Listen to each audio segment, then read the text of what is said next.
नमस्कार। देश दुनिया च एसडी टीवी प्राइम देख रहे सारे दर्शकों का स्वागत। मैं हाँ शमी डावरा तो लैके हाजिर हाँ एक बार फिर एग्जिट पोल नगर कौंसल आनंदपुर साहिब। दोस्तों कल नगर कौंसल ਦੀਆਂ ਚੋਣਾਂ ਹੋਈਆਂ ਤੇ नगर कौंसल ਦੀਆਂ ਚੋਣਾਂ ਦੇ ਵਿੱਚ 13 ਵਾਰਡਾਂ ਦੇ ਵਿੱਚੋਂ ਹੀ ਬਹੁਤ ਸਾਰੇ ਉਮੀਦਵਾਰਾਂ ਨੇ ਆਪਣੀ ਕਿਸਮਤ ਅਜਮਾਈ। ਆਨੰਦਪੁਰ ਸਾਹਿਬ ਦੇ ਲੋਕਾਂ ਨੇ ਵੀ ਵੱਧ ਚੜ ਕੇ ਇਹਦੇ ਵਿੱਚ ਹਿੱਸਾ ਲਿਆ ਕਿਉਂਕਿ VOTING ਦੀ ਜਿਹੜੀ ਦਰ ਸੀ ਉਹ ਤਕਰੀਬਨ 76% ਦੇ ਕਰੀਬ ਆਨੰਦਪੁਰ ਸਾਹਿਬ ਦੇ ਵਿੱਚ VOTING ਹੋਈ ਹੈ। ਆਨੰਦਪੁਰ ਸਾਹਿਬ ਦੇ ਵਿੱਚ ਦੱਸਦਾ ਕਿ 11,075 ਵੋਟਰ ਨੇ, ਜਿਹਦੇ ਵਿੱਚੋਂ 5338 ਪੁਰਸ਼ ਤੇ 5737 ਔਰਤਾਂ ਜਿਹੜੀਆਂ ਨੇ ਉਹ ਵੋਟਰ ਨੇ ਤੇ ਇਹਨਾਂ ਨੇ ਕੱਲ ਆਪਣੇ ਆਪਣੇ ਪਸੰਦੀਦਾ ਉਮੀਦਵਾਰਾਂ ਨੂੰ ਵੋਟਾਂ ਪਾਈਆਂ। ਕੱਲ ਅਸੀਂ 3 ਵਾਰਡ ਤੇ 13 ਵਾਰਡ ਇਹ ਦੋ ਵਾਰਡਾਂ ਦਾ ਐਗਜ਼ਿਟ ਪੋਲ ਤੁਹਾਡੇ ਸਾਹਮਣੇ ਰੱਖਿਆ ਸੀ। ਅੱਜ ਇੱਕ ਵਾਰ ਫਿਰ ਦੋ ਹੋਰ ਵਾਰਡਾਂ ਦਾ ਐਗਜ਼ਿਟ ਪੋਲ ਹੁਣ ਅਸੀਂ ਲੈ ਕੇ ਹਾਜ਼ਰ ਹਾਂ। ਦੋ ਦਾ ਅਸੀਂ ਫਿਰ ਸ਼ਾਮ ਨੂੰ ਤੁਹਾਡੇ ਰੂਬਰੂ ਹੋਵਾਂਗੇ ਫਿਰ ਇੱਕ ਵਾਰ ਲੈ ਕੇ। ਲੇਕਿਨ ਫਿਲਹਾਲ ਜਿਹੜੇ ਦੋ ਵਾਰਡ ਅਸੀਂ ਲੈ ਰਹੇ ਹਾਂ ਉਹ ਵੀ ਆਨੰਦਪੁਰ ਸਾਹਿਬ ਦੇ ਵਿੱਚ ਬਹੁਤ ਮਹੱਤਵ ਰੱਖਦੇ ਨੇ। ਇੱਕ ਵਾਰਡ ਹੈ 5 ਨੰਬਰ ਵਾਰਡ। 5 ਨੰਬਰ ਵਾਰਡ ਤੋਂ ਅਸੀਂ ਜਾਣਦੇ ਹਾਂ ਕਿ ਪਿਛਲੀ ਵਾਰ ਯੂਨੈਨੀਮਸਲੀ ਕੈਂਡੀਡੇਟ ਭਾਰਤੀ ਜਨਤਾ ਪਾਰਟੀ ਦੇ ਜਿੱਤ ਗਏ ਸੀ, ਲੇਕਿਨ ਇਸ ਵਾਰ ਉਹ ਵਾਰਡ ਲੇਡੀਜ਼ ਰਿਜ਼ਰਵ ਹੋ ਗਿਆ ਤੇ ਉੱਥੇ ਉਹਨਾਂ ਨੇ ਆਪਣੀ ਭਰਜਾਈ ਪ੍ਰਵੀਨ ਕੌਸ਼ਲ ਨੂੰ ਜਿੱਥੇ ਖੜਾ ਕੀਤਾ, ਉੱਥੇ ਦੋ ਕੈਂਡੀਡੇਟ ਉਹਨਾਂ ਦੇ ਮੁਕਾਬਲੇ ਦੇ ਵਿੱਚ ਹੋਰ ਜਿਹੜੇ ਆ ਉਹ ਕਿਸਮਤ ਅਜਮਾ ਰਹੇ ਨੇ। ਸਭ ਤੋਂ ਪਹਿਲਾਂ 5 ਨੰਬਰ ਵਾਰਡ ਦੇ ਵਿੱਚ ਜਾਣ ਲੈਂਦੇ ਹਾਂ ਕਿ ਕਿਹੜੇ ਉਮੀਦਵਾਰ ਇਸ ਵਾਰ ਇਲੈਕਸ਼ਨ ਲੜੇ। ਸਭ ਤੋਂ ਪਹਿਲੇ 5 ਨੰਬਰ ਵਾਰਡ 'ਚ ਹੈ ਨੀਰੂ ਆਨੰਦਪੁਰ ਸਾਹਿਬ ਦੇ ਇੱਕ ਵਪਾਰੀ ਖੁਸ਼ੀ ਰਾਮ ਜੀ ਦੀ ਨੂੰਹ ਹੈ ਤੇ ਕਾਫੀ ਵਾਰਡ ਦੇ ਵਿੱਚ ਆਪਣਾ ਰਸੂਖ ਰੱਖਦੇ ਨੇ। ਦੂਸਰੇ ਸ਼੍ਰੋਮਣੀ ਅਕਾਲੀ ਦਲ ਦੇ ਕੈਂਡੀਡੇਟ ਨੇ ਨਰਿੰਦਰ ਕੌਰ ਤੇ ਤੀਸਰੇ ਪ੍ਰਵੀਨ ਕੌਸ਼ਲ ਜੋ ਕਿ ਨਾਰਾਇਣ ਦਾਸ ਦਵਿੰਦਰ ਕੁਮਾਰ ਜਿਹੜੀ ਫਰਮ ਹੈ ਉਸ ਦਵਿੰਦਰ ਕੁਮਾਰ ਦੇ ਵਾਈਫ ਨੇ। ਇਹ ਤਿੰਨਾਂ ਨੇ ਵਾਰਡ ਨੰਬਰ 5 ਤੋਂ ਚੋਣ ਲੜੀ ਹੈ। ਹਾਲਾਂਕਿ ਨਤੀਜੇ ਤਾਂ 17 ਤਰੀਕ ਨੂੰ ਆਉਣਗੇ, ਪਤਾ ਉਸ ਦਿਨ ਲੱਗੇਗਾ ਕਿ ਕੌਣ ਬਣੇਗਾ MC। ਲੇਕਿਨ ਜੋ ਐਗਜ਼ਿਟ ਪੋਲ ਅਸੀਂ ਤੁਹਾਡੇ ਰੂਬਰੂ ਕਰ ਰਹੇ ਹਾਂ ਉਸ ਦੇ ਵਿੱਚ ਅਸੀਂ ਕੁਝ ਸਵਾਲ ਪੁੱਛੇ ਸੀ 5 ਨੰਬਰ ਵਾਰਡ ਦੇ ਲੋਕਾਂ ਕੋਲੋਂ। ਉਹ ਸਵਾਲਾਂ ਬਾਰੇ ਵੀ ਤੁਹਾਨੂੰ ਦੱਸਾਂਗੇ ਕਿ ਸਾਨੂੰ ਕੀ ਜਵਾਬ ਮਿਲਿਆ। ਲੇਕਿਨ 5 ਨੰਬਰ ਵਾਰਡ ਦੇ ਹਾਲਾਤਾਂ ਬਾਰੇ ਵੀ ਅਸੀਂ ਇੱਕ ਛੋਟੇ ਜਿਹੇ ਕਲਿੱਪਸ ਜਿਹੜੇ ਹੈ ਉਹ ਰੱਖੇ ਆ। ਹਾਲਾਂਕਿ 5 ਨੰਬਰ ਵਾਰਡ ਦੀਆਂ ਜਿਹੜੀਆਂ ਵੋਟਾਂ ਸੀਗੀਆਂ ਉਹ ਦਾਵਤ ਦੇ ਵਿੱਚ ਪਈਆਂ ਸੀ। ਦਾਵਤ ਰਿਜ਼ੋਰਟ ਜੋ ਕਿ ਮਿਊਨਿਸਪਲ ਕੌਂਸਲ ਦੇ ਅਧੀਨ ਆਉਂਦਾ ਹੈ। ਅਸੀਂ ਜਦੋਂ ਉੱਥੇ ਗਏ ਤਾਂ ਪਹਿਲੇ ਤਾਂ ਘਰ ਦੇ ਭਾਗ ਡਿਊਟੀ ਤੋਂ ਨਜ਼ਰ ਆ ਗਏ। ਦਾਵਤ ਦੇ ਅੰਦਰ ਜਾਣਾ ਕਿੰਨਾ ਮੁਸ਼ਕਿਲ ਹੈ ਸੀਵਰੇਜ ਦੀ ਸਮੱਸਿਆ ਕਰਕੇ, ਇਹ ਵੀ ਅਸੀਂ ਰਿਕਾਰਡ ਕੀਤਾ ਤੇ ਤੁਹਾਡੇ ਨਾਲ ਸ਼ੇਅਰ ਵੀ ਕਰ ਰਹੇ ਹਾਂ। ਹਾਲਾਂਕਿ ਜਿੱਥੇ ਸੀਵਰੇਜ ਦੀ ਸਮੱਸਿਆ ਸੀ ਉਹ 7 ਨੰਬਰ ਵਾਰਡ ਸੀ, ਲੇਕਿਨ ਲੋਕ ਜਦੋਂ ਉੱਥੇ ਜਾਂਦੇ ਸੀਗੇ ਤਾਂ ਹਾਲਾਤ ਦੇਖ ਕੇ ਉਹਨਾਂ ਦੇ ਬਰਬਸ ਹੀ ਮੂੰਹ ਚੋਂ ਨਿਕਲ ਜਾਂਦਾ ਸੀ। ਜਿਹੜੀ ਮਿਊਨਿਸਪਲ ਕੌਂਸਲ ਆਪਣੇ ਲਈ 5 ਸਾਲ ਦੇ ਵਿੱਚ ਕੁਝ ਨਹੀਂ ਕਰ ਸਕੀ, ਉਹ ਲੋਕਾਂ ਦੇ ਲਈ ਕੀ ਕਰੇਗੀ। ਆਓ ਦੇਖਦੇ ਹਾਂ ਉਹ ਕਲਿੱਪ।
ਦੇਖਿਆ ਤੁਸੀਂ ਦੋਸਤੋ ਵੀ ਜਿੱਥੇ ਵੋਟਰਾਂ 'ਚ ਉਤਸ਼ਾਹ ਹੈ ਵੋਟ ਪਾਉਣ ਦਾ, ਲੇਕਿਨ ਦੂਸਰੇ ਪਾਸੇ ਨੱਕ ਬੰਦ ਕਰਕੇ ਇੱਕ ਮਤਲਬ ਗੰਦੀ ਸੀਵਰੇਜ ਦੀ ਸਮੈਲ ਦੇ ਵਿੱਚੋਂ ਨਿਕਲ ਕੇ ਵੋਟ ਪਾਉਣ ਜਾਣਾ ਆਪਣੇ ਆਪ ਦੇ ਵਿੱਚ ਬੜਾ ਅਜੀਬ ਜਿਹਾ ਲੱਗਦਾ ਸੀਗਾ। ਲੇਕਿਨ ਅਸੀਂ ਸਾਰੀ ਸਮੱਸਿਆਵਾਂ ਦੇ ਉੱਤੇ ਇਹਦੇ ਨਾਲ ਗੱਲ ਵੀ ਕੀਤੀ। ਸਭ ਤੋਂ ਪਹਿਲਾਂ ਕਿਉਂਕਿ ਔਰਤਾਂ ਜਿਹੜੀ ਪ੍ਰਵੀਨ ਕੌਸ਼ਲ ਹੈ ਪਹਿਲਾਂ ਵੀ ਉਹ MC ਰਹਿ ਚੁੱਕੇ ਸੀਗੇ, ਲੇਕਿਨ ਇਸ ਵਾਰ ਫਿਰ ਕਿਉਂਕਿ ਔਰਤ ਲਈ ਰਿਜ਼ਰਵ ਹੋਣ ਕਰਕੇ ਉਹਨਾਂ ਨੂੰ ਦੁਬਾਰਾ ਆਪਣੀ ਕਿਸਮਤ ਅਜਮਾਉਣ ਲੱਗੇ ਨੇ। ਉਹਨਾਂ ਨੂੰ ਸ਼ਾਇਦ ਲੋਕ ਜਾਣਦੇ ਵੀ ਹਨ, ਲੇਕਿਨ ਅਸੀਂ ਪੁੱਛਿਆ ਲੋਕਾਂ ਕੋਲੋਂ ਵੀ ਤੁਸੀਂ ਕਿੰਨੇ % ਲੋਕ ਉਹਨਾਂ ਨੂੰ ਜਾਣਦੇ ਨੇ ਜਿਹੜੀਆਂ ਔਰਤਾਂ ਇਸ ਵਾਰ 5 ਨੰਬਰ ਵਾਰਡ 'ਚ ਖੜੀਆਂ ਨੇ ਤੇ ਆਪਣੀ ਕਿਸਮਤ ਅਜਮਾ ਰਹੀਆਂ ਨੇ, ਕਿਉਂਕਿ ਆਖਿਰ 5 ਨੰਬਰ ਦੇ ਵੋਟਰਾਂ ਨੂੰ ਮਿਲੇਗੀ ਤਾਂ ਮਹਿਲਾ MC ਨਾ। ਤੋਂ ਸਾਨੂੰ ਜਿਹੜਾ ਜਵਾਬ ਆਇਆ ਉਹ ਇਹੀ ਸੀ ਕਿ ਨੀਰੂ ਵਾਰਡ ਦੇ ਵਿੱਚ ਪ੍ਰਸਿੱਧ ਹੋਣ ਕਰਕੇ ਉਹਨਾਂ ਨੂੰ ਲਗਭਗ 100% ਲੋਕ ਜਿਹੜੇ ਸੀ ਉਹ ਜਾਣਦੇ ਸੀਗੇ। ਦੂਸਰੇ ਨੰਬਰ ਤੇ ਹੈ ਸ਼੍ਰੋਮਣੀ ਅਕਾਲੀ ਦਲ ਦੇ ਨਰਿੰਦਰ ਕੌਰ ਬਾਰੇ ਜਦੋਂ ਅਸੀਂ ਜਾਣਕਾਰੀ ਲਈ ਤਾਂ 70% ਲੋਕਾਂ ਨੇ ਕਿਹਾ ਕਿ ਅਸੀਂ ਨਰਿੰਦਰ ਕੌਰ ਨੂੰ ਜਾਣਦੇ ਹਾਂ। ਇਸੇ ਤਰ੍ਹਾਂ ਪ੍ਰਵੀਨ ਕੌਸ਼ਲ, ਮੈਂ ਪਹਿਲਾਂ ਕਿਹਾ ਕਿ ਇਹ ਪਹਿਲੇ MC ਰਹਿ ਚੁੱਕੇ ਸੀਗੇ, ਇਹਨਾਂ ਨੂੰ ਵੀ ਲਗਭਗ 100% ਜਿਹੜੇ ਆ ਉਹ ਲੋਕਾਂ ਨੇ ਕਿਹਾ ਕਿ ਅਸੀਂ ਪ੍ਰਵੀਨ ਨੂੰ ਜਾਣਦੇ ਹਾਂ। ਹਾਲਾਂਕਿ ਉਹਨਾਂ ਦਾ ਮੇਲ ਮਿਲਾਪ ਲੋਕਾਂ ਦੇ ਨਾਲ ਘੱਟ ਹੋ ਸਕਦਾ ਹੈ, ਲੇਕਿਨ ਉਹਨਾਂ ਦੇ ਪਰਿਵਾਰ ਦਾ ਮੇਲ ਮਿਲਾਪ ਬਹੁਤ ਜ਼ਿਆਦਾ ਹੈ, ਇਸ ਲਈ ਲਗਭਗ ਸਾਰੇ ਹੀ ਲੋਕ ਜਿਹੜੇ ਆ ਪ੍ਰਵੀਨ ਕੌਸ਼ਲ ਨੂੰ ਜਾਣਦੇ ਸੀਗੇ। ਸੋ ਇਸ ਦੇ ਵਿੱਚ ਲਗਭਗ 2 ਉਮੀਦਵਾਰ ਬਰਾਬਰ ਤੇ ਸੀਗੇ ਤੇ ਸ਼੍ਰੋਮਣੀ ਅਕਾਲੀ ਦਲ ਦੀ ਨਰਿੰਦਰ ਕੌਰ ਜਿਹੜੀ ਸੀ ਉਹ ਹਾਲਾਂਕਿ ਉਹਨਾਂ ਦਾ ਲੈਵਲ ਥੱਲੇ ਸੀਗਾ, ਲੇਕਿਨ ਉਹਨਾਂ ਨੂੰ ਸਾਰਿਆਂ ਨੂੰ ਜਾਣਦੇ ਜ਼ਰੂਰ ਸੀ ਵਾਰਡ ਵਾਲੇ ਔਰ ਸਹੀ ਉਮੀਦਵਾਰ ਚੁਣਨ ਦੇ ਲਈ ਵੋਟ ਵੀ ਪਾ ਰਹੇ ਸੀ। ਜਦੋਂ ਅਸੀਂ ਵੋਟਾਂ ਬਾਰੇ ਪੁੱਛਿਆ ਵੀ ਤੁਸੀਂ ਮੁੱਦਿਆਂ ਦੇ ਉੱਤੇ, ਕਿਉਂਕਿ ਮੁੱਦਾ ਸੀਵਰੇਜ ਦਾ ਸੀ, ਚੋਈ ਬਾਜ਼ਾਰ ਸੀਵਰੇਜ ਦੀ ਸਮੱਸਿਆ ਨਾਲ ਗ੍ਰਸਤ ਹੈ, ਹੋਰ ਵੀ ਉੱਥੇ ਬਹੁਤ ਸਾਰੇ ਮੁੱਦੇ ਸਨ, ਵੀ ਤੁਸੀਂ ਮੁੱਦਿਆਂ ਤੇ ਵੋਟ ਪਾ ਰਹੇ ਹੋ, ਚਿਹਰੇ ਤੇ ਵੋਟ ਪਾ ਰਹੇ ਹੋ ਜਾਂ ਮੁੱਦੇ ਤੇ ਚਿਹਰੇ ਦੋਨੇ ਚੀਜ਼ਾਂ ਦੇਖ ਰਹੇ ਹੋ, ਤਾਂ ਸਾਨੂੰ ਜੋ ਰਿਜ਼ਲਟ ਆਇਆ ਉਸ ਦੇ ਵਿੱਚ ਇਹ ਸੀ ਕਿ ਮੁੱਦਿਆਂ ਦੇ ਉੱਤੇ ਸਿਰਫ ਤੇ ਸਿਰਫ 20% ਲੋਕ ਜਿਹੜੇ ਆ ਉਹ ਵੋਟ ਪਾ ਰਹੇ ਸੀ। ਮੁੱਦਾ ਕਹਿੰਦੇ ਇੱਕ ਹੀ ਹੈ ਅਗਰ ਦੇਖਿਆ ਜਾਵੇ ਤਾਂ ਸੀਵਰੇਜ ਦੀ ਸਮੱਸਿਆ। ਸੀਵਰੇਜ ਸਮੱਸਿਆ ਨਗਰ ਕੌਂਸਲ ਤੋਂ ਥੋੜੀ ਜਿਹੀ ਹਟ ਕੇ, ਹਾਲਾਂਕਿ ਕਰਾਣੀ ਨਗਰ ਕੌਂਸਲ ਦੀ ਹੁੰਦੀ ਹੈ, ਲੇਕਿਨ ਕਿਉਂਕਿ ਸੀਵਰੇਜ ਬੋਰਡ ਅਲੱਗ ਹੈ ਇਸ ਲਈ ਉਹਨਾਂ ਨੇ ਕਿਹਾ ਵੀ ਇਹ 20% ਲੋਕ ਜਿਹੜੇ ਸੀ ਉਹ ਇਸ ਮੁੱਦੇ ਦੇ ਉੱਤੇ ਆ ਕੇ ਵੋਟ ਪਾ ਰਹੇ ਸੀਗੇ ਵੀ ਅਸੀਂ ਸੀਵਰੇਜ ਦੀ ਸਮੱਸਿਆ ਤੋਂ ਗ੍ਰਸਤ ਹਾਂ, ਅਸੀਂ ਜਿਹੜੇ ਆ ਉਹ ਵੋਟ ਨਹੀਂ ਪਾਵਾਂਗੇ, ਅਸੀਂ ਮੁੱਦਿਆਂ ਦੇਖ ਕੇ ਹੀ ਵੋਟ ਪਾਵਾਂਗੇ। ਦੂਸਰਾ ਸੀ ਚਿਹਰਾ ਵੀ ਜਿਹੜਾ ਹੈ ਉਹ ਉਮੀਦਵਾਰਾਂ ਦਾ ਵਾਕਈ ਹੀ ਬਹੁਤ ਪ੍ਰਸਿੱਧ ਹੈ ਆਪਸ ਦੇ ਵਿੱਚ, ਤੇ 40% ਲੋਕਾਂ ਨੇ ਕਿਹਾ ਕਿ ਨਹੀਂ ਅਸੀਂ ਤਾਂ ਚਿਹਰਾ ਦੇਖ ਕੇ, ਪਰਸਨੈਲਿਟੀ ਦੇਖ ਕੇ, ਅਸੀਂ ਉਸ ਦਾ ਅਹਿਮੀਅਤ ਦੇਖ ਕੇ, ਉਹ ਸਾਡੇ ਨਾਲ ਕਿੰਨਾ ਕੁ ਬਾਅਦ ਦੇ ਵਿੱਚੋਂ ਕੰਮ ਕਰਨ ਲਈ ਚੱਲ ਸਕਦੇ ਨੇ, ਇਹ ਸਾਰੀਆਂ ਚੀਜ਼ਾਂ ਦੇਖ ਕੇ ਅਸੀਂ ਉਸ ਚਿਹਰੇ ਨੂੰ ਵੋਟ ਪਾ ਰਹੇ ਹਾਂ ਜਿਹੜਾ ਅੱਗੇ ਆ ਕੇ ਸਾਡੇ ਕੰਮ ਆ ਸਕੇਗਾ। ਤੇ ਜਿਨ੍ਹਾਂ ਨੇ ਕਿਹਾ ਕਿ ਮੁੱਦੇ ਜਮਾ ਚਿਹਰੇ, ਸਾਨੂੰ ਦੋਨੇ ਚੀਜ਼ਾਂ ਚਾਹੀਦੀਆਂ ਨੇ, ਮੁੱਦੇ ਵੀ ਹੱਲ ਕਰਾਵੇ ਤੇ ਉਹ ਆਫਟਰ ਆਲ ਉਸ ਦੀ ਆਪਣੀ ਪਰਸਨੈਲਿਟੀ ਵੀ ਹੋਵੇ, ਆਪਣੇ ਆਪ ਦੇ ਵਿੱਚ ਕੋਈ ਕਰਨ ਜੋਗਾ ਵੀ ਹੋਵੇ। ਇਹ ਨਾ ਹੋਵੇ ਕਿ ਉਹਦੇ ਘਰ ਵਾਲੇ ਜਿਹੜੇ ਆ ਉਹ ਸਟੈਂਪ ਲੈ ਕੇ ਘੁੰਮਦੇ ਰਹਿਣ ਤੇ ਆਪਣੀ ਘਰਵਾਲੀ ਦੀਆਂ ਮੋਹਰਾਂ ਲਾ ਕੇ ਤੇ ਸਾਈਨ ਕਰਕੇ ਦਿੰਦੇ ਰਹਿਣ। ਇਹੋ ਜਿਹਾ ਸਾਨੂੰ ਉਮੀਦਵਾਰ ਵੀ ਨਹੀਂ ਚਾਹੀਦਾ। ਉਹ ਵੀ ਸੀਗੇ 40% ਦੇ ਕਰੀਬ ਲੋਕ ਜਿਹੜੇ ਕਹਿੰਦੇ ਸੀ ਹਾਂ ਅਸੀਂ ਮੁੱਦੇ ਤੇ ਚਿਹਰੇ ਦੇ ਉੱਤੇ ਰਲ ਕੇ ਵੋਟ ਪਾਵਾਂਗੇ। ਦੋਸਤੋ ਤੀਸਰਾ ਅਸੀਂ ਪੁੱਛਿਆ ਵੀ ਇਹਨਾਂ ਤਿੰਨਾਂ ਦੇ ਵਿੱਚੋਂ ਤੁਸੀਂ ਕਿਹੜੇ ਉਮੀਦਵਾਰ ਨੂੰ MC ਬਣਨਾ ਪਸੰਦ ਕਰੋਗੇ। ਤੁਸੀਂ ਹਾਲਾਂਕਿ ਵੋਟ ਦੱਸਣੀ ਤਾਂ ਗੁਨਾਹ ਹੋ ਸਕਦੀ ਹੈ, ਲੇਕਿਨ ਆਪਣੀ ਪਸੰਦ ਦੱਸਣੀ ਗੁਨਾਹ ਨਹੀਂ ਹੁੰਦੀ। ਵੀ ਪਸੰਦ ਕੀ ਹੈ, ਪਸੰਦ ਬਦਲ ਵੀ ਸਕਦੀ ਹੈ। ਮੈਂ ਇਹ ਨਹੀਂ ਕਹਿੰਦਾ ਕਿ ਪਸੰਦ ਬਦਲ ਨਹੀਂ ਸਕਦੀ, ਪਸੰਦ ਬਦਲ ਵੀ ਸਕਦੀ ਹੈ, ਲੇਕਿਨ ਅਸੀਂ ਕਿਉਂਕਿ ਲਗਭਗ ਹਰੇਕ ਵਾਰਡ ਦੇ ਵਿੱਚ ਜਾ ਕੇ 100 ਬੰਦਿਆਂ ਤੋਂ ਇਹ ਸਰਵੇ ਲਿਆ ਹੈਗਾ, ਅਸੀਂ ਬਕਾਇਦਾ 100 ਬੰਦਿਆਂ ਦੇ ਨਾਲ ਮਿਲੇ, ਉਹਨਾਂ ਕੋਲੋਂ ਪੁੱਛਿਆ, ਇਹ ਸਵਾਲ ਪੁੱਛੇ, ਉਹਨਾਂ ਦੇ ਜੋ ਜਵਾਬ ਆਏ ਆ ਅਸੀਂ ਉਹ ਜਵਾਬਾਂ ਦੇ ਉੱਤੇ ਆਪਣਾ ਐਗਜ਼ਿਟ ਪੋਲ ਜਿਹੜਾ ਤੁਹਾਡੇ ਰੂਬਰੂ ਕਰ ਰਿਹਾ। ਤਾਂ ਉਹਨਾਂ ਵਿੱਚੋਂ ਜਦੋਂ ਅਸੀਂ ਉਹਨਾਂ ਨੂੰ ਇਹ ਪੁੱਛਿਆ ਵੀ ਤੁਸੀਂ ਕਿਸ ਨੂੰ ਪਸੰਦ ਕਰਦੇ ਹੋ, ਤਾਂ ਨੀਰੂ ਨੂੰ ਲਗਭਗ 45% ਵਾਰਡ ਦੇ ਲੋਕਾਂ ਨੇ, ਵਾਰਡ ਦੇ ਵੋਟਰਾਂ ਨੇ ਕਿਹਾ ਕਿ ਸਾਨੂੰ ਨੀਰੂ ਪਸੰਦ ਹੈ, ਕਿਉਂਕਿ ਨੀਰੂ ਅੱਗੇ ਪਿੱਛੇ ਵੀ ਸਾਡੇ ਕੰਮ ਆਉਂਦੀ ਹੈ ਤੇ ਉਹ ਆਪ ਜਾ ਕੇ ਕੰਮ ਕਰਵਾ ਵੀ ਸਕਦੀ ਹੈ ਹਰੇਕ ਦਾ। ਤੇ 45% ਲੋਕਾਂ ਨੇ ਕਿਹਾ ਵੀ ਅਗਰ ਨੀਰੂ MC ਬਣ ਕੇ ਅੱਗੇ ਆਉਂਦੀ ਹੈ ਤਾਂ ਸਾਨੂੰ ਬਹੁਤ ਖੁਸ਼ੀ ਹੋਏਗੀ। ਜੇ ਅਸੀਂ ਨਰਿੰਦਰ ਕੌਰ ਦੀ ਗੱਲ ਕਰੀਏ ਸ਼੍ਰੋਮਣੀ ਅਕਾਲੀ ਦਲ ਦੀ, ਤਾਂ ਉਸ ਨੂੰ ਕੇਵਲ 15% ਲੋਕਾਂ ਨੇ ਇਹ ਕਿਹਾ ਵੀ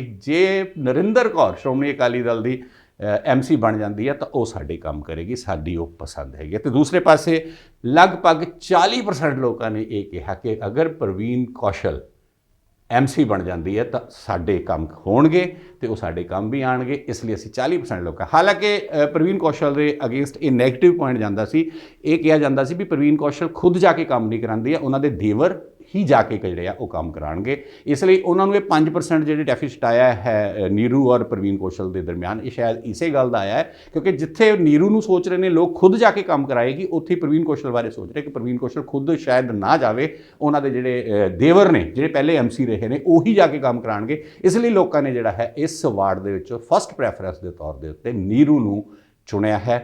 ਤੇ ਸਾਡੇ ਐਗਜ਼ਿਟ ਪੋਲ ਮੁਤਾਬਕ SDTV ਪ੍ਰਾਈਮ ਦੇ ਐਗਜ਼ਿਟ ਪੋਲ ਦੇ ਮੁਤਾਬਕ ਰਿਜ਼ਲਟ ਕੁਝ ਵੀ ਹੋਵੇ, ਰਿਜ਼ਲਟ 17 ਤਰੀਕ ਨੂੰ ਹੋ ਸਕਦਾ ਹੈ, ਰਿਜ਼ਲਟ ਦੀ ਉੱਪਰ ਥੱਲੇ ਹੋ ਸਕਦੇ ਨੇ, ਲੇਕਿਨ ਅਸੀਂ ਕੇਵਲ ਤੇ ਕੇਵਲ ਕਿਉਂਕਿ ਇਸ ਵਾਰਡ ਦੇ ਵਿੱਚ ਮੈਂ ਪਹਿਲੇ ਤੁਹਾਨੂੰ ਦੱਸਦਾ ਕਿ ਟੋਟਲ 643 ਵੋਟਰ ਨੇ, ਜਿਨ੍ਹਾਂ ਦੇ ਵਿੱਚੋਂ ਲਗਭਗ 509 ਨੇ ਆਪਣੀ ਵੋਟ ਪੋਲ ਕੀਤੀ ਹੈ ਤੇ ਲਗਭਗ 79.16% ਜਿਹੜੀ ਹੈ ਇਹ ਪੋਲਿੰਗ ਹੋਈ ਹੈ। ਸੋ ਅਸੀਂ ਉਹਨਾਂ 509 ਜਿਨ੍ਹਾਂ ਨੇ ਪੋਲ ਕੀਤੀ ਹੈ ਉਹਨਾਂ ਸਾਰਿਆਂ ਨੂੰ ਤਾਂ ਨਹੀਂ ਮਿਲੇ, ਲੇਕਿਨ ਜਿਨ੍ਹਾਂ 100 ਨੂੰ ਮਿਲੇ, ਮੇਰਾ ਐਗਜ਼ਿਟ ਪੋਲ ਉਸ ਦੇ ਆਧਾਰਿਤ ਹੈ ਤੇ ਉਸ ਦੇ ਆਧਾਰ ਦੇ ਉੱਤੇ ਮੈਂ ਕਹਿ ਸਕਦਾ ਕਿ 5 ਨੰਬਰ ਵਾਰਡ ਨੂੰ ਆਉਣ ਵਾਲੇ ਸਮੇਂ ਵਿੱਚ ਇੱਕ ਨਵਾਂ ਐਮਸੀ ਮਿਲ ਸਕਦਾ ਹੈ ਤੇ ਐਸਡੀਟੀਵੀ ਪ੍ਰਾਈਮ ਦੀ ਐਗਜ਼ਿਟ ਰਿਪੋਰਟ ਦੇ ਮੁਤਾਬਕ ਉਹ ਐਮਸੀ ਨੀਰੂ ਜਿਹੜੀ ਹੈ ਉਹ ਬਣ ਸਕਦੀ ਹੈ। ਹਾਲਾਂਕਿ ਰਿਜ਼ਲਟ 17 ਤਰੀਕ ਨੂੰ ਦੱਸੇਗਾ ਕਿ ਕੌਣ ਬਣੇਗਾ ਐਮਸੀ, ਲੇਕਿਨ ਐਸਡੀਟੀਵੀ ਪ੍ਰਾਈਮ ਦੇ ਐਗਜ਼ਿਟ ਪੋਲ ਦੇ ਮੁਤਾਬਕ 5 ਨੰਬਰ ਵਾਰਡ ਦੇ ਵਿੱਚ ਅਗਲੀ ਐਮਸੀ ਨੀਰੂ ਹੀ ਹੋਏਗੀ। ਸੋ ਇਹ ਸੀ 5 ਨੰਬਰ ਵਾਰਡ ਦੀ ਐਗਜ਼ਿਟ ਪੋਲ। ਤੇ ਹੁਣ ਲੈਂਦੇ ਆ ward number 9। Ward number 9 Anandpur Sahib ਦੇ ਲਈ ਬਹੁਤ ਅਹਿਮੀਅਤ ਰੱਖਦਾ ਹੈ। ਵਾਰਡ ਨੰਬਰ 9 ਦੇ ਵਿੱਚ ਨਗਰ ਕੌਂਸਲ ਦੇ ਸਾਬਕਾ ਪ੍ਰਧਾਨ ਹਰਜੀਤ ਸਿੰਘ ਜੀਤਾ ਖੜੇ ਨੇ ਤੇ ਉਹਨਾਂ ਦੇ ਮੁਕਾਬਲੇ ਦੇ ਵਿੱਚ ਬਰਜਿੰਦਰ ਸਿੰਘ ਸ਼੍ਰੋਮਣੀ ਅਕਾਲੀ ਦਲ ਦੇ ਖੜੇ ਨੇ। ਇਹ ਦੋ ਉਮੀਦਵਾਰ ਵਾਰਡ ਨੰਬਰ 9 ਦੇ ਵਿੱਚ ਆਮਣੇ ਸਾਹਮਣੇ ਨੇ ਤੇ ਇੱਕੋ ਹੀ ਵਾਰਡ ਹੈ ਜਿਸ ਦੇ ਵਿੱਚ ਕੋਈ ਤੀਸਰਾ ਉਮੀਦਵਾਰ ਨਹੀਂ ਖੜਿਆ। ਇਸ ਵਾਰਡ ਦੀ ਪਹਿਲੇ ਮੈਂ ਤੁਹਾਨੂੰ ਦੱਸਦਾ ਬੰਤਰ ਕਿ ਇਸ ਵਾਰਡ ਦੇ ਵਿੱਚ 568 ਵੋਟਾਂ ਨੇ, ਜਿਨ੍ਹਾਂ ਵਿੱਚੋਂ 420 ਵੋਟਾਂ ਜਿਹੜੀਆਂ ਉਹ ਪੋਲ ਹੋਈਆਂ, ਭਾਵ 73.94%, ਲਗਭਗ 74% ਦੇ ਮਤਲਬ ਵੋਟਾਂ ਜਿਹੜੀਆਂ ਉਹ ਇਸ ਵਾਰਡ ਦੇ ਵੋਟਰਾਂ ਨੇ ਪਾਈਆਂ। ਅਨੰਦਪੁਰ ਸਾਹਿਬ ਦਾ 9 ਨੰਬਰ ਵਾਰਡ ਇਸ ਲਈ ਵੀ ਅਹਿਮੀਅਤ ਰੱਖਦਾ ਹੈ ਕਿਉਂਕਿ ਹਰਜੀਤ ਸਿੰਘ ਜੀਤਾ ਬਾਰੇ ਇਹ ਕਿਹਾ ਜਾਂਦਾ ਕਿ ਲੋਕ ਇਹਨਾਂ ਤੋਂ ਨਾਰਾਜ਼ ਸਨ, ਲੇਕਿਨ ਸ਼ਹਿਰ ਨੇ ਵੋਟਾਂ ਨਹੀਂ ਪਾਣੀਆਂ, ਵੋਟਾਂ ਤਾਂ ਵਾਰਡ ਨੇ ਪਾਣੀਆਂ ਤੇ ਵਾਰਡ ਵਾਸੀ ਉਹਨਾਂ ਨਾਲ ਕਿੰਨੇ ਖੁਸ਼ ਸਨ, ਕਿੰਨੀ ਅਹਿਮੀਅਤ ਉਹਨਾਂ ਨੂੰ ਦਿੱਤੀ ਹੈ, ਕਿੰਨਾ ਕੁਝ ਬਰਜਿੰਦਰ ਸਿੰਘ ਨੂੰ ਲਿਆ। ਕਿਉਂਕਿ ਬਰਜਿੰਦਰ ਸਿੰਘ ਨੇ ਜਿੱਥੇ ਆ ਕੇ ਡਾਕਟਰ ਦਲਜੀਤ ਸਿੰਘ ਚੀਮਾ, ਐਸਜੀਪੀਸੀ ਦੇ ਭਾਈ ਅਮਰਜੀਤ ਸਿੰਘ ਚਾਵਲਾ ਤੇ ਹੋਰ ਸ਼੍ਰੋਮਣੀ ਅਕਾਲੀ ਦਲ ਨੇ ਪੂਰਾ ਜ਼ੋਰ ਲਗਾ ਦਿੱਤਾ ਸੀ, ਉੱਥੇ ਹੀ ਹਰਜੀਤ ਸਿੰਘ ਜੀਤਾ ਕਾਂਗਰਸੀ ਹੋਣ ਦੇ ਬਾਵਜੂਦ ਉਹਨਾਂ ਨੇ ਹੱਥ ਦਾ ਚੋਣ ਨਿਸ਼ਾਨ ਨਹੀਂ ਸੀ ਲਿਆ। ਉਹ ਆਜ਼ਾਦ ਦੇ ਤੌਰ ਤੇ ਇਸ ਵਾਰਡ ਦੇ ਵਿੱਚੋਂ ਚੋਣ ਲੜੇ ਨੇ ਤੇ ਦੇਖਣਾ ਤਾਂ ਇਹੀ ਹੋਏਗਾ ਵੀ 17 ਤਰੀਕ ਨੂੰ ਕੀ ਰਿਜ਼ਲਟ ਆਉਣਗੇ। ਲੇਕਿਨ ਜਦੋਂ ਅਸੀਂ ਇਸ ਵਾਰਡ ਦੇ ਵਿੱਚ ਇਸ ਪੋਲਿੰਗ ਬੂਥ ਦੇ ਉੱਤੇ ਗਏ ਜਿੱਥੇ ਵੋਟਾਂ ਪੈ ਰਹੀਆਂ ਸਨ ਤਾਂ ਉਸ ਜਿਸ ਤਰ੍ਹਾਂ ਦਾ ਵਾਰਡ ਸੀ ਉੱਥੇ ਵੀ ਉਸ ਤਰ੍ਹਾਂ ਸੁੰਨਸਾਨ ਹੀ ਪਿਆ ਸੀਗਾ। ਟਾਵਾਂ ਇੱਕ ਦੋ ਕਰਕੇ ਵੋਟਰ ਜਿਹੜੇ ਆ ਉੱਥੇ ਵੋਟ ਪਾਉਣ ਜਾ ਰਹੇ ਸਨ। ਸ਼ਾਇਦ ਮਨ ਦੇ ਵਿੱਚ ਵੋਟਰਾਂ ਦੇ ਕੀ ਹੋਵੇ ਤਾਂ ਪਤਾ ਨਹੀਂ, ਲੇਕਿਨ ਜਦੋਂ ਅਸੀਂ ਗਏ ਤਾਂ ਉਸ ਵਕਤ 1-2 ਵੋਟਰ ਹੀ ਉੱਥੇ ਵੋਟ ਪਾ ਰਹੇ ਸਨ। ਆਓ ਪਹਿਲਾਂ ਤੁਹਾਨੂੰ ਉਸ ਮਟੌਰ ਸਕੂਲ ਦੇ ਵਿੱਚ ਜਿੱਥੇ ਵੋਟਾਂ ਪੈ ਰਹੀਆਂ ਸੀ ਉਸ ਦੀ ਇੱਕ ਛੋਟੀ ਜਿਹੀ ਕਲਿੱਪ ਦਿਖਾਉਂਦੇ ਹਾਂ।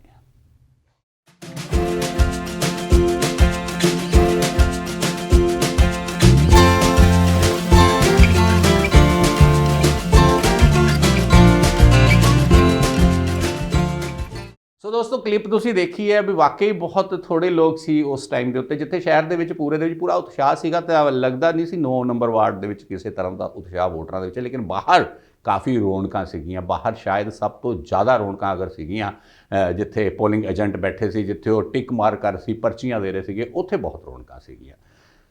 ਮਾਮਲਾ ਕਿਉਂਕਿ ਹਰਜੀਤ ਸਿੰਘ ਜੀਤਾ ਦੀ ਚੋਣ ਦਾ ਸੀਗਾ, ਉਹਨਾਂ ਦੇ ਮੁਕਾਬਲੇ ਦੇ ਵਿੱਚ ਬਰਜਿੰਦਰ ਸਿੰਘ ਰਾਣਾ ਖੜੇ ਸਨ। ਬਰਜਿੰਦਰ ਸਿੰਘ ਰਾਣਾ ਨੂੰ ਬਹੁਤ ਵੱਡੀ ਹਮਾਇਤ ਜਿਹੜੀ ਹੈ ਆਲੇ ਦੁਆਲੇ ਤੋਂ ਮਿਲੀ ਹੋਈ ਸੀਗੀ। ਦੂਸਰੇ ਪਾਸੇ ਹਰਜੀਤ ਸਿੰਘ ਜੀਤਾ ਕਾਂਗਰਸ ਦੀ ਹਮਾਇਤ ਦੇ ਨਾਲ ਜਿਹੜੀ ਹੈ ਚੋਣ ਲੜ ਰਹੇ ਸਨ।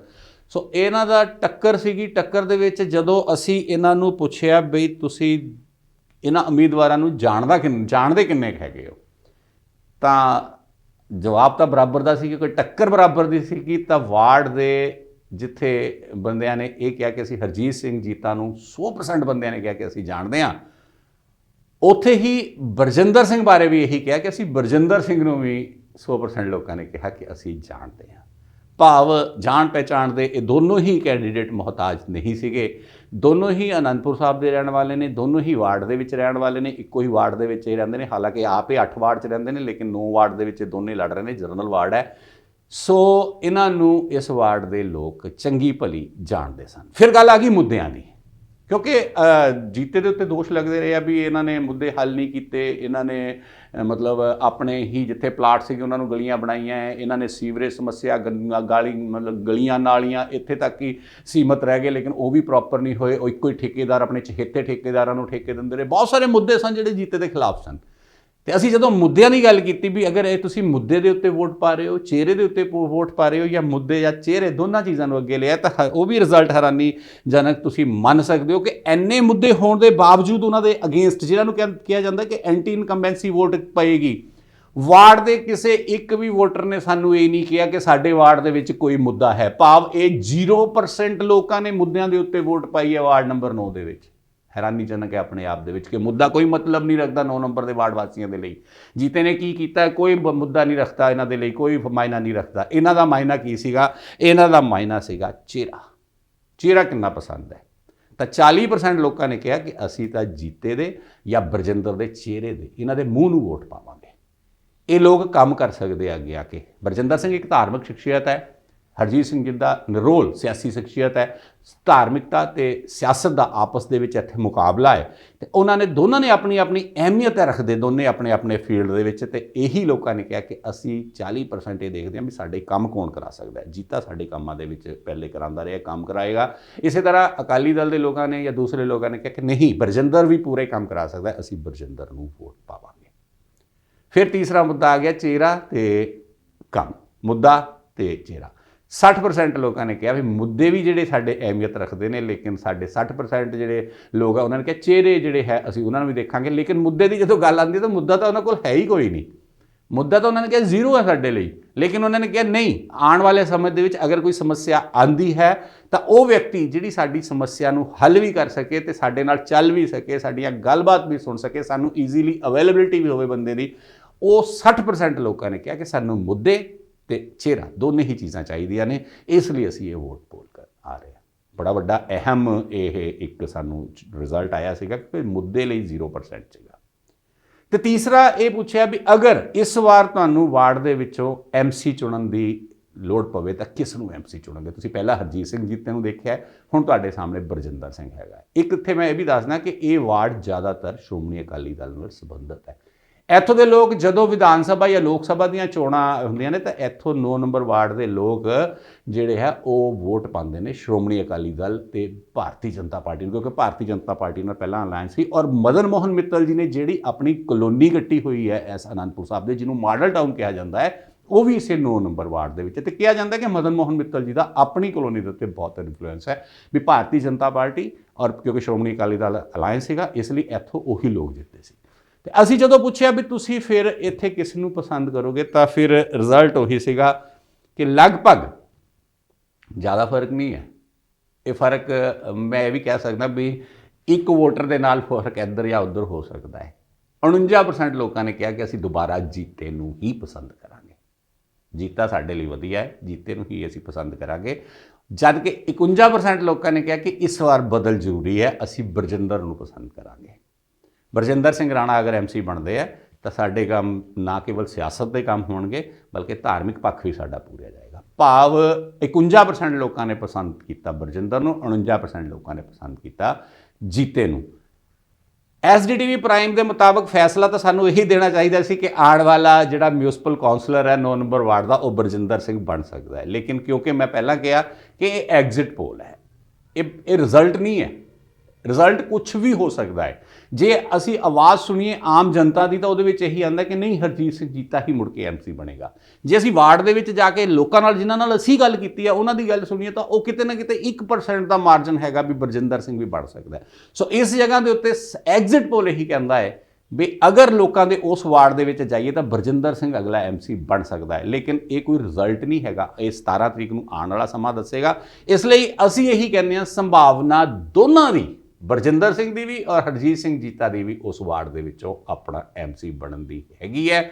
ਇਹ ਫੈਸਲਾ ਉਹਨਾਂ ਦੇ ਉੱਤੇ ਹੋਏਗਾ, ਵੋਟਰਾਂ ਦੇ ਉੱਤੇ ਹੋਏਗਾ। 17 ਤਰੀਕ ਨੂੰ ਵੋਟਰ ਜਿਨ੍ਹਾਂ ਨੇ ਕੱਲ੍ਹ ਵੋਟਾਂ ਪਾਈਆਂ, 17 ਤਰੀਕ ਨੂੰ ਕੀ ਰਿਜ਼ਲਟ ਆਉਂਦੇ ਨੇ ਇਹ ਰਿਜ਼ਲਟ ਦੱਸੇਗਾ।